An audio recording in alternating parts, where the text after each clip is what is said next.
ఇది కక్ష సాధింపు కుట్రలతో రాజకీయాలు చేస్తే మరలా మీరు మనుగడ సాధించలేదు.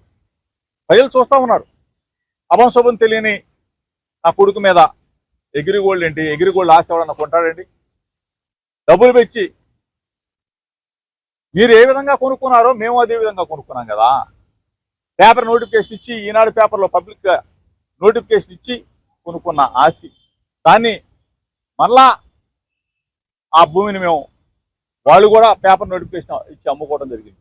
ఇంత జరిగితే అభంశం తెలియని నా కొడుకు మీద నా మీద కక్ష ఉంటే ఉండొచ్చు. చంద్రబాబు నాయుడు గారి ఇంటికి నిరసన తెలియజేయడానికి వెళ్ళాను కాబట్టి నా మీద కక్ష ఉండొచ్చేమో.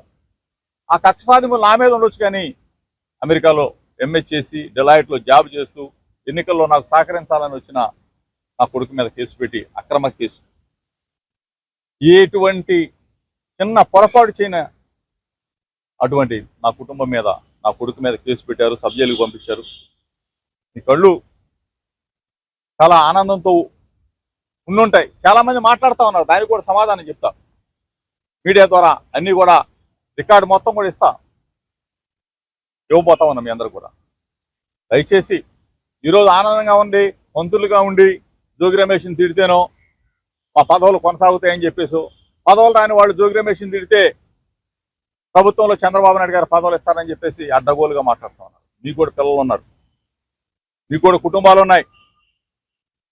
ఈ రోజున మీకు మాకు ఏదైనా పోటీ ఉంటేనో, మీరు మేము తిట్టుకుంటేనో రాజకీయాల్లో తిట్టుకోవచ్చు. కానీ పిల్లల జోలికి ఎందుకురా బాబు అని చెప్పేసి అడుగుతా ఉన్నాను. దయచేసి అటువంటి సంస్కృతిని మానండి. నన్ను రమ్మంటే నేను వస్తా. చంద్రబాబు నాయుడు గారి దగ్గరికి వచ్చి ఎగిరిగోళ్ళ విషయంలో జరిగిన వాస్తవాలను ఆయన ముందు పెట్టమంటే పెడతా, లేకపోతే సత్యప్రసాద్ దగ్గరికి రమ్మంటే వస్తా, లేకపోతే పవన్ కళ్యాణ్ గారి దగ్గరికి రమ్మన్నా వస్తా, చూపిస్తా. ఎందుకంటే వాళ్ళని తప్పు తెలుసుకోనండి. అంతేకాని రాజకీయ కుట్ర ఇటువంటి కేసులు పెట్టాలా, బనాయించాలా, పిల్లల్ని హింస పెట్టాలా, అభంశుభం తెలియని వాళ్ళని జైల్లో పెట్టాలా, ఇటువంటి ఆనందం కరెక్ట్ కాదు అని చెప్పి చెప్తాం. దయచేసి ఇటువంటి ఆనందాన్ని విడండి. రెడ్ బుక్కులు వద్దు. రెడ్ బుక్కులు తీసినంత మాత్రం ఏమవుతుంది? మీకు మంచి మ్యాండేట్ ఇచ్చారు కదా, మీరు మంచి పరిపాలన చేయండి. సూపర్ 6 ఎప్పుడు అమలు చేస్తారా, రాజధాని ఎప్పుడు కడతారా, పోలవరం ఎప్పుడు కడతారా అని చెప్పేసి ప్రజలు ఎదురు చూస్తూ ఉన్నారు. దీన్ని నిజంగా కడితే అందరూ హర్షిస్తారు. సూపర్ 6 అమలు చేస్తే మీకు ఓట్లు వేసిన వాళ్ళందరూ కూడా మళ్ళీ జేజేలు పలుకుతారు. కానీ రెడ్ బుక్ తీయాలా, రెడ్ బుక్ రాజ్యాంగం పాటించాలా, జోగి రమేష్ని అరెస్ట్ చేయాలా, జోగి రమేష్ని కొడుకుని అరెస్ట్ చేయాలా, వైఎస్ఆర్ కాంగ్రెస్ పార్టీని లేవకుండా చేయాలి. ఎట్లా కుదురుతుంది? ఎన్ని ప్రజాస్వామ్యంలో జరుగుతాయా? ప్రజాస్వామ్య వ్యవస్థ మొన్న మేము ఉన్నాం, ఇవాళ మీరు వచ్చారు, రేపు మళ్ళీ మేము వస్తాం. ఇన్ని జరిగాయి కదా. దీన్ని దృష్టిలో పెట్టుకోండి. దయచేసి ఈరోజు వచ్చిన సంఘటనకు సంబంధించి పూర్తి సమాచారం ఉన్న వాస్తవాలని పోలీసు అధికారులకు తెలియజెప్పాను. అందరికి కూడా నమస్కారం. మళ్ళీ ఎప్పుడు రమ్మని చెప్పలేదు, విచారణకు రమ్మన్నాను.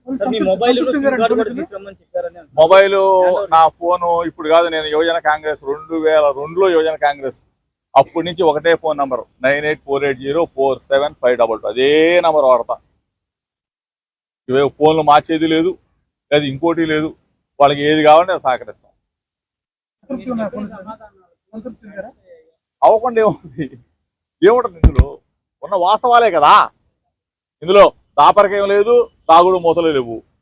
వాళ్ళు రమ్మన్నారు, సహకరించాం, వాళ్ళు అడిగిన దానికి అన్నిటికీ సమాధానం చెప్పాం, రాతపూర్వం కూడా రాసుకున్నాం.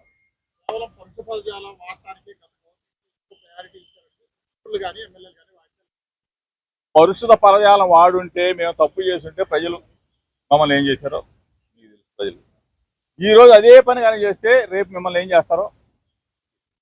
అంతేగాని నేను ఇంకో చెప్పా, మీరు పోలవరం కడితే మేము హర్షిస్తామని చెప్పా, అమరావతి కడితే మేము హర్షిస్తామని చెప్పా, సూపర్ 6 అమలు చేయండి హర్షిస్తామని చెప్పా. కానీ దాని గురించి ఆలోచన చేయకుండా